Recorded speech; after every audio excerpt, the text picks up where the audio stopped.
Hello and welcome back. Today we are going to be talking about Indiana Jones and the Dial of Destiny, a movie that I just watched the other day, and I want to talk about it. This will be a non-spoiler review, so for any of you guys who are, a little bit finicky about spoilers, I highly encourage you to just avoid this video and then come back to it after you watch the movie. That way you have your own opinion before going in. I highly suggest you do that in general. Otherwise, let's get into the movie. Now, Indiana Jones as a franchise, and just kind of setting up for context, like many other people in the world, this movie franchise is iconic. When it comes to Harrison Ford as Indiana Jones, that's about as synonymous as, well, Harrison Ford and Han Solo. You can't separate the two, and for him to come back for the fifth movie being well into his 80s, let me just fact check that real quick. So the man is 80 years old. I said well into his 80s.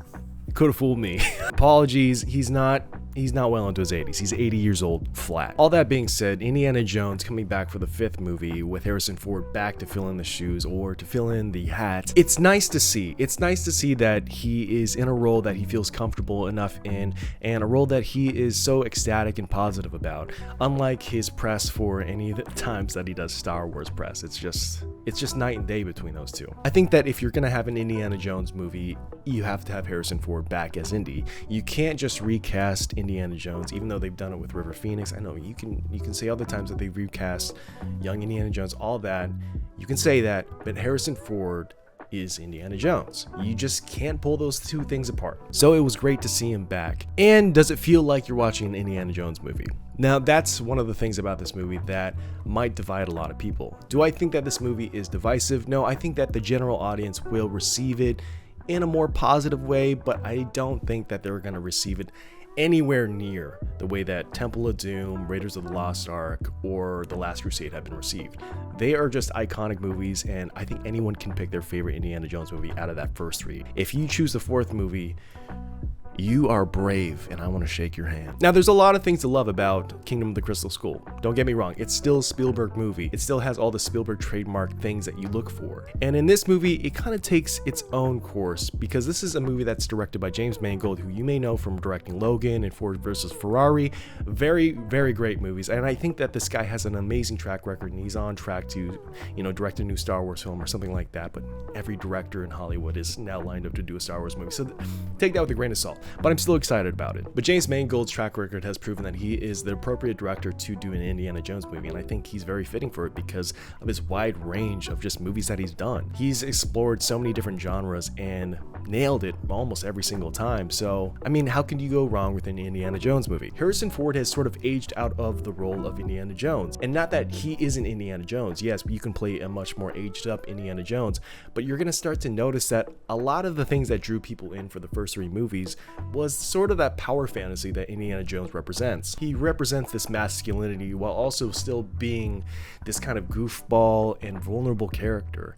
And to sort of see that go away with age and sort of see that diminish and seeing him kind of retreat and recess back into someone who is more quiet and reserved and grumpy might not go across with a lot of people. Now, that did work for Logan, but for this movie, for this franchise, there's always been some sort of whimsy to it. And I think James Mangold would be appropriate to take that in a more gritty direction, but I feel that this movie is conflicted in what it wants to do. Is it going to be a more gritty, more soft-spoken, more heartbroken version of Indy, or are we still going to have that fun whiplash Indiana Jones that we're used to? I don't know. It's up for debate because this movie does present both things. For an example, I will mention the de-aging in this movie. There is a point here, so I do want to talk about the de-aging here. So there is a sequence in this movie, and I won't tell you at what point in the movie it happens, but there is a de-aging sequence that is significantly better than any de-aging we have seen in any other movies thus far. However, is it perfect? No. Do we go into the uncanny valley sometimes? Yes. But what is the uncanny valley? By definition, the uncanny valley is a term used to describe the relationship between the human-like appearance of a robotic object and the emotional response it evokes. Now, for example, we could use the Lion King remake by Disney. There is an uncanny valley there because you're seeing animals that look hyper-realistic, speaking words that humans do. It's a little off-putting, and it takes you out of the movie immediately. Are there moments like that? Yes, there are, and it's mostly moments with Harrison Ford in movement. But when he is still and in certain moments in the dark, it's flawless. It looks incredible. I would say confidently that 90% of the sequences of Harrison Ford as a de-aged version of himself, if you suspend disbelief a little bit, looks perfect. I say anytime he starts to open his mouth or say any lines, it starts to come off a little bit Uncanny Valley-ish, just because you're hearing an old gravelly, which first and foremost, why not just use AI to kind of incorporate a younger version of his voice? I can think of a few reasons why they wouldn't want to do that, but for a big movie like this, I don't see why. It sort of takes you out because you're hearing an older Harrison Ford come out of a younger Harrison Ford's face, and also you're taking time to kind of get used to his de-aged face because sometimes it looks wonky, sometimes it looks off, sometimes the eyes move a little bit slower than they're supposed to. Little moments like that, like very fractional, very minuscule things that you won't notice if you didn't know. But the thing is, you do know that Harrison Ford is 80, and you can't help but try to pay attention. It does pull you out of it a little bit, but that entire sequence, if you just suspend disbelief, like I said, is incredible. It's some of the best Indiana Jones that we've seen in a very long time. It harkens back to the original. And yes, are we retreading territory a little bit? Yes, we are. We are fighting Nazis once again. But fuck those guys. One of the things that people are going to really pull out of this movie is that, wow, this movie really feels like an Indiana Jones movie when we see a de-aged version of him. Yes, it's a little bit different. Yes, it takes some getting used to, but it feels like Indiana Jones because of the time, the setting, and I don't know, the dexterity of a younger Indy. It's something that we associate to the character, and seeing him older, obviously we would have to shift the tone a little bit more. With the character of Indiana Jones in this movie, it's trying to tell you that this is a much older Indiana Jones who is self-aware that he's getting older, but he's still going on these adventures and he's still going up against these enemies and still has the dexterity somewhat of not a young man, but a slightly younger version of himself, which is still a little bit harder to believe. Now, is it more believable that an 80-year-old man can go on an adventure like this, or is it more believable to see a de-aged Indiana Jones? Would we want to see that for the whole movie? That's up for debate. I personally wouldn't want to see either, but we got both in this movie, so it's up for us to decide. Now, I, like many other people, wanted the movies to end at the third movie. I think that Last Crusade ends on such a high note and ends perfectly with them literally riding off into the sunset. I think that's how most people in their headcanon has seen Indy close off. It's such an iconic franchise, right up there with Star Wars in my opinion. Is it as big as Star Wars? No. But for me, it is. It's right up there with Star Wars. All that being said, is this a good movie? I personally think that this is a decent movie. When I'm thinking of movies that follow the same genre and try to do it and try to evoke Indiana Jones, this movie sets itself apart from that. If we look at, Lara Croft Tomb Raider, if we look at Uncharted, if we look at those franchises and if we look at their movies in particular, this movie sets itself apart. It feels more Indiana Jones than any of those things that are just kind of copycats of it. That being said, it's a paler version of an Indiana Jones movie. It's like we're getting a light version of it. I think the Dial of Destiny itself as a MacGuffin isn't as interesting as the Ark of the Covenant or the Holy Grail, and it's definitely not as cool looking as the Crystal Skull, okay? Sue me, but I think the Crystal Skull actually looked kind of cool. Does it make any sense? No. Would it have been cooler if they were looking for King Arthur's sword? Absolutely. A lot cooler. And honestly, it probably would have made a better title. Dial of Destiny is not going to draw on a lot of people. It doesn't sound very interesting. And honestly, just because you put two D's in there doesn't make it as appealing as two double D's, okay? Let's be honest. Honestly, in my opinion, it should have just been called Indiana Jones and the Search for the Double D's. I would go watch that movie. I would buy 3 tickets right now. I don't care how bad it is. That sounds way better than the Dial of Destiny.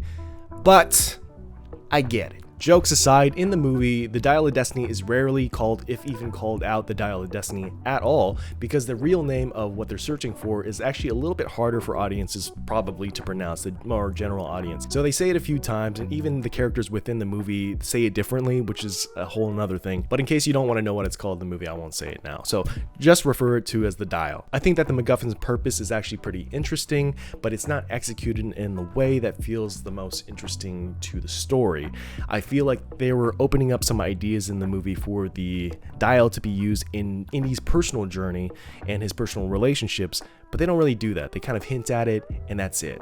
And I think it would have been a lot more interesting if this last movie was a personal journey, much like the last James Bond film for Daniel Craig was a personal journey and a personal send-off for that character. With Harrison Ford being 80 years old, is there a possibility that we could have another movie? Now, I guess this is a minor spoiler, so you can kind of hop over this part, but yeah, I'll give you a countdown. 3, 2, 1. They do sort of leave it open-ended to the possibility that there could be another Indiana Jones movie. There's a possibility, but it's in the same way that the last movie did that, so sort of just like a tip of the hat. Almost literally. I personally don't know how much influence James Mangold had on the entirety of this movie, but I feel that there was some restraints here. I feel that he was limited by certain things and also pressured by this franchise being the first movie that he kind of tackles that's a big name franchise outside of Logan. For Logan, I would argue he had a lot more source material to pull from because there's actually an Old Man Logan comic book that's actually pretty good, and I believe James Mangold was able to reference that as sort of a framework, not exactly one for one at all. If you actually read it, it goes in completely bonkers territory, but he has some element to pull from. He has some original source material.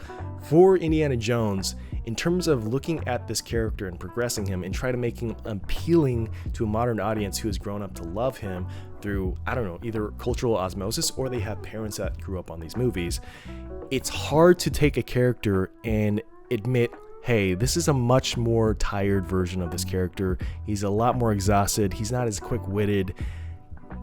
Are you willing to accept that? And that's the hurdle that audiences have to go over. And that's why I feel that the third movie was appropriate for the character. This is not my way of saying that Indiana Jones has to be young. No, he can be older, but that has to be more tied to the story than you think. You can't just say, hey, I'm getting old, but still pull off feats that are pretty impossible. There has to be limitations. You have to work around those things about your character and build them into the character. He does make references to him being older, and he actually makes references to older movies, which is really nice, and it was a nice nod to the fans.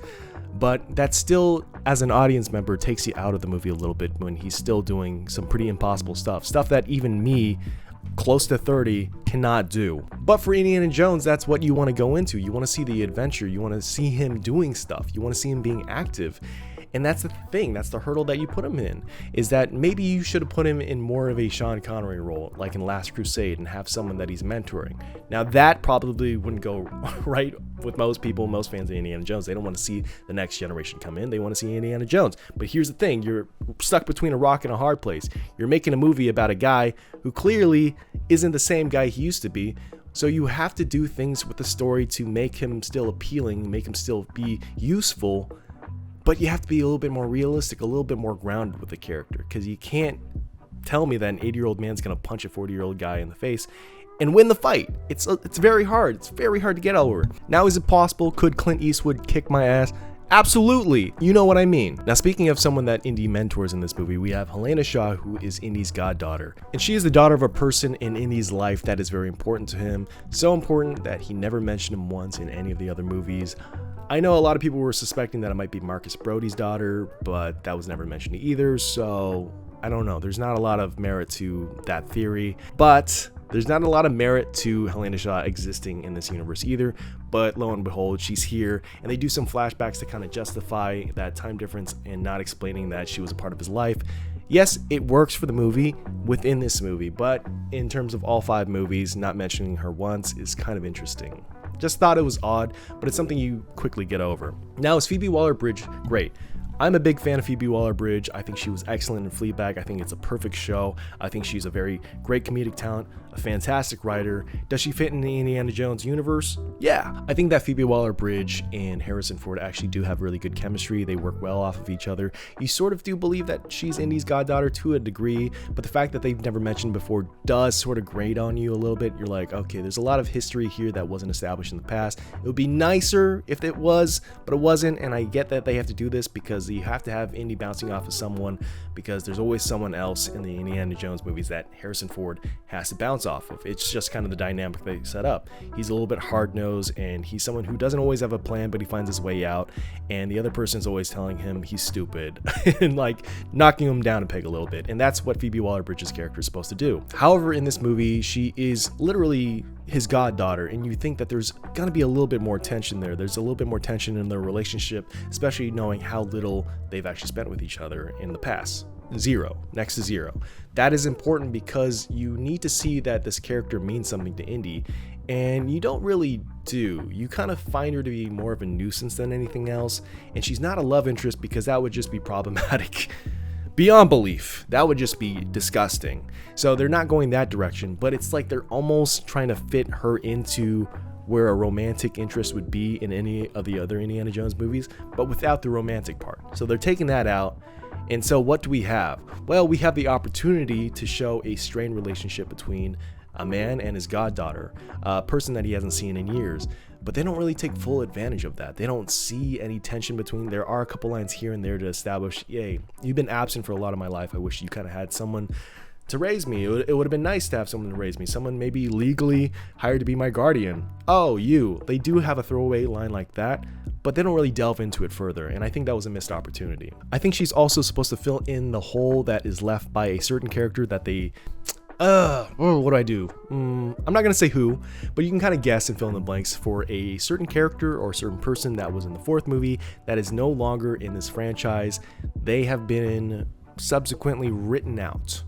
And that's all I'll say. How they do it is interesting, and that's up for you. But I personally really like the moment of how they wrote off this character. I think it worked really well, and I think it would have added to the dynamic between Phoebe Waller-Bridge and Harrison Ford so much more. But they didn't do that. There were just so many things that they set up that could have been really interesting for Indiana Jones' character.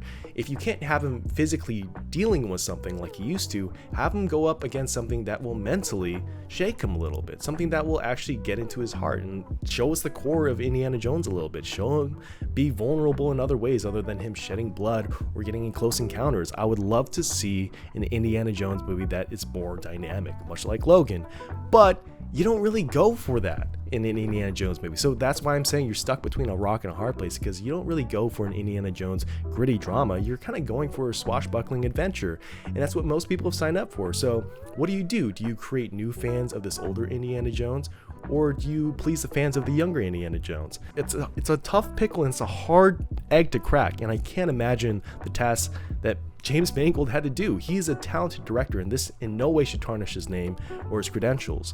So all I'm saying is good luck if you want to do a sixth movie, because I think that this franchise should die. And not like, because it's dead and you can't revive it. No, there are good things of this movie, but it's just you're never really going to please anyone with these movies coming out, with these sequels, unless you just start from scratch. Give us a new IP, give us a new character, or give us someone who takes up the mantle of Indy, which is controversial in itself. But if you can pull it off, do it. Do it.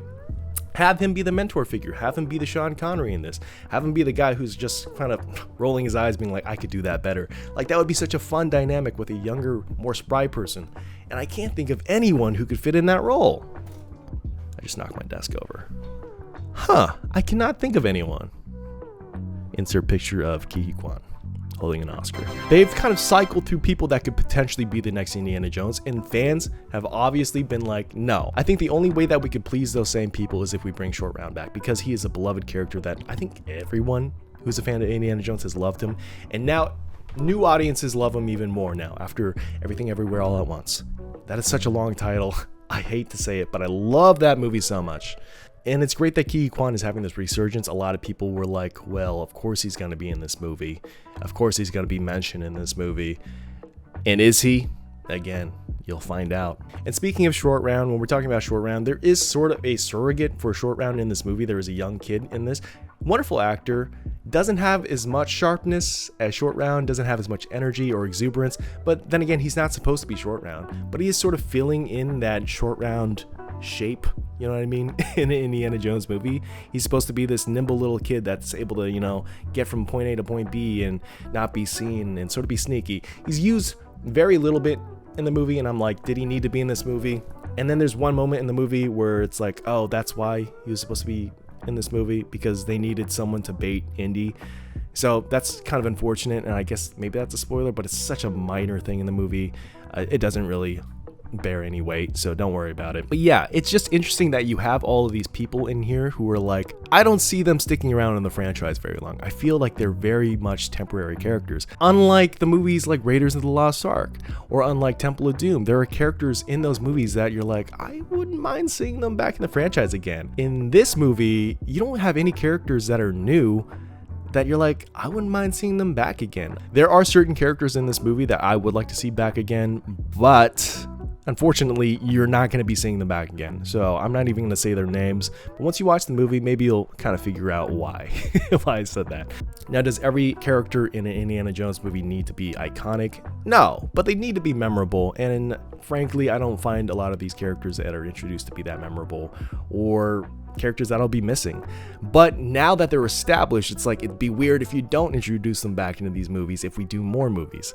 So it's like, damned if you do, damned if you don't. Strike two again. Like, just like the fourth movie, you're like, damn, no characters I want to see back again. All right, well, let's try that again with the fifth movie. Damn, again, no characters I really latch onto. That's unfortunate. In essence, I believe that this movie makes the same sins as the fourth movie, but in other ways, it fills in the gaps that the fourth movie left hanging. I think that their use of CG, while it's still a little bit more than I'd like in an Indiana Jones movie, it feels less than with the fourth movie, if that makes sense. I feel like it was utilized better. It was utilized more to make digital matte paintings and to make the scale of things a lot bigger, which I liked. There obviously was a lot of digital use in de-aging Harrison Ford, but that's just inevitable. It's something you have to do. And honestly, I think they did a really great job and poured all their money in that. Now, do I think that an Indiana Jones movie definitely harkens to more practical stunts and effects like that? Yes, I wish there was more practical things in that element of the movie, you know, in terms of stunt work. But you are getting it, like I said, a much older Indiana Jones, so you're not going to really have that opportunity. So that's another thing where you're like, well, we caught ourselves in another pickle. So that's another reason why I think age sort of works against the character of Indiana Jones. Again, let me restate, it's not that you can't have an older Indiana Jones and still have a compelling movie, but you definitely have to have the story more focused on things that work for his strengths. And frankly, this movie still treats the character as if he's still young and spry. I just want to reiterate that. I'm not saying it's impossible. It's definitely possible to do, but it's not executed in a way that feels believable in this movie. So moving on. The digital look, I don't feel works for Indiana Jones. I think I've always associated the Indiana Jones films to have been shot on film. And there's a certain look and graininess and texture and grit to it that is missing from these new movies. And is that a fault of the director? No, we're in the digital age, okay? We've all gone digital. It saves a lot more. Film is expensive as hell, and also it's just not good for the environment. And also the risk of it blowing up into flames, like, have you seen Inglourious Bastards? Okay, that shit's flammable. There's a reason why we don't use it, several reasons. God, do I miss it. I miss it so much. And I'm not trying to be a snob, because I'm pretty sure someone could argue against me and they would be right in saying that there's actually a lot of ways that digital evokes film. Yeah, I'm pretty sure. And also, you could tell me that this movie was shot on film and that I'm an idiot and I completely overlooked that aspect and I'm just complaining about nothing. You could be right, but I just still feel that there's a look to these movies now that just they're not capturing it. And I think one of the great things that Spielberg does is work with shadow, work with the darkness, and also work with the blocking of his movies. These are elements that go outside of just using film for his movies, even though that was an aspect of his movies that gave it that je ne sais quoi, you know what I mean? That flavor. I'll wrap up this review a little bit by talking about the style of the movie and also talk about Mads Mikkelsen, because I feel like I completely overlooked the villain. It's hard to critique a James Mangold movie because I feel like he doesn't really have a established style. There's not really an auteur side to James Mangold. James Mangold is a very effective director. I think that if I watched all of his movies back to back, I would start to see things that maybe feel like him stylistically, but if there is anything about him that gives him any style or zhuzh, it's not in this movie. It's not very present in this. It feels sort of manufactured in ways and feels edited to a degree that feels a little bit choppy. And there are some edits in this movie that really take you out, where you're like, okay, there's some ADR here that feels a little bit out of place, and ooh, that shot ended a little bit too quickly, or this shot held on for a little bit too long. If you're looking through a critical eye or through a critical lens, you are going to notice these things. But if you're just the general audience, if you're just going for a good time, I think you won't notice it. And it's not really something I want to hold against this movie, to be honest.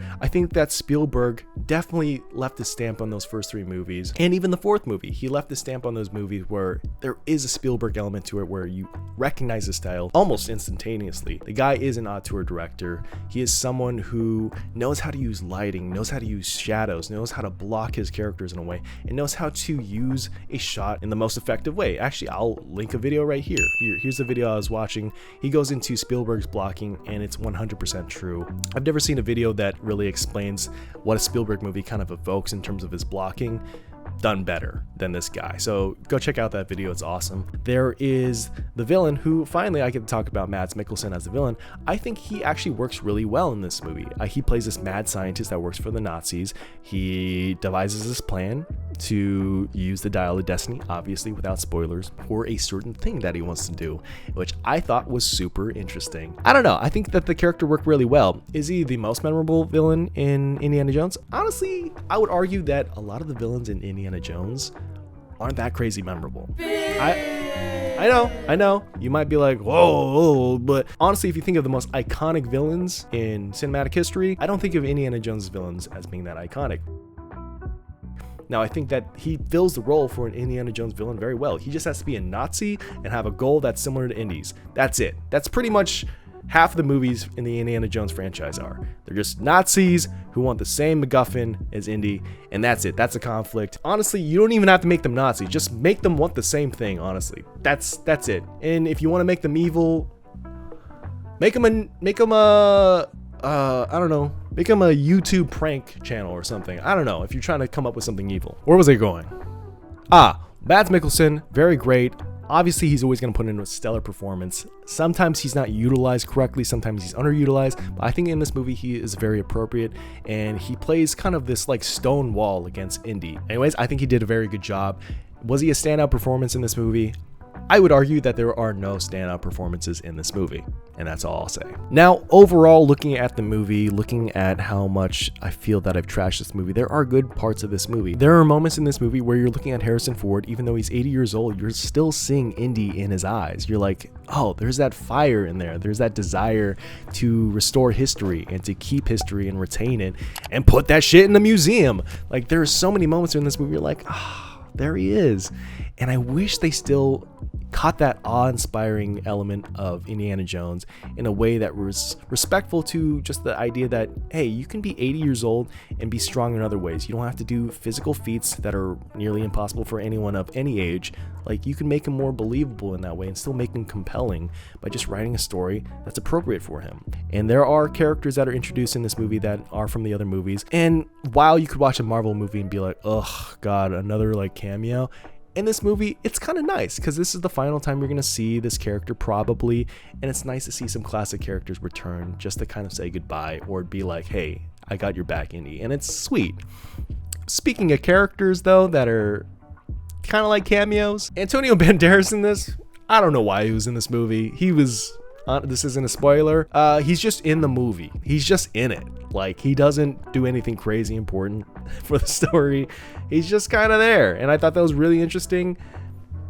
That's it. Antonio Banderas exists in movie. The end. But yeah, there are moments in this movie where you're like, this is probably better than Kingdom of the Crystal Skull. It's a pretty low bar to hop over, but again, you hopped over it, so congratulations. But in some ways, stylistically, I think it's missing some of the things that make Indy. I think that this movie is more balanced than Kingdom of the Crystal Skull because that is the only movie that this movie is going to be compared to in the entire franchise.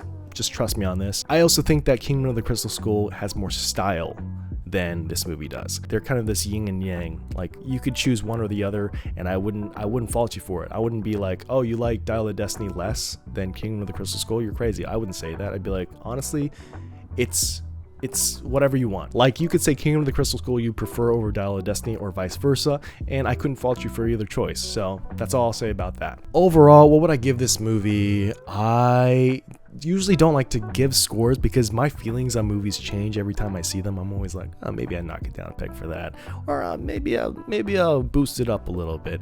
So for now, I would like to give this movie a solid 6.8 out of 10. 6.8 out of 10, almost a 7, but there's some things where I'm just like, is it a 7? I don't think so. It's got to be in the 6s, but it's got to be a high 6, so 6.8 out of 10 feels appropriate. So, Indiana Jones and the Dial of Destiny, was it a heartbreaker movie? No, like, for a fan of the movies, I love seeing Harrison Ford back as Indiana Jones. Like, I will always go to see a movie with him as Indiana Jones for as long as he's alive. Like, I love seeing that character. I like seeing that spirit, and I like seeing movies that, I don't know, just have fun and go and explore new places and try to find a thing. Like, I just like movies that are that simple and still have this cheeky humor to them and this levity to them. Like, I like movies like that. It just harkens to a time in my life where I remember going to this yard sale, finding a 3-box set for the first Indiana Jones movies, and watching all 3 of them and just having my mind blown. It just takes me back to that place. In my eyes, I have those movies on such a high pedestal. They were such an integral part of my growing up that obviously any sequels that come out are not going to live up to those expectations. So for seeing an Indiana Jones movie like this in this day and age, it's really just a gift. It's just a blessing. It's just like a little, here you go. Isn't that nice? Like, you get your character. Does it tarnish the legacy of the character? I don't think so. In my head canon, the first 3 movies ended the character. This is just his retirement days, and that's fine for me. Like, I still have those 3 movies. And I still have these movies to just be like, hey, it's nice to see the guy again. I'm glad to know that he's still doing well and he's still doing shit. That's nice to know. But I still have those 3 movies that I can cherish and love. So that's how I feel about it. Let me know what you guys thought down below. And as always, guys, I'll see you later.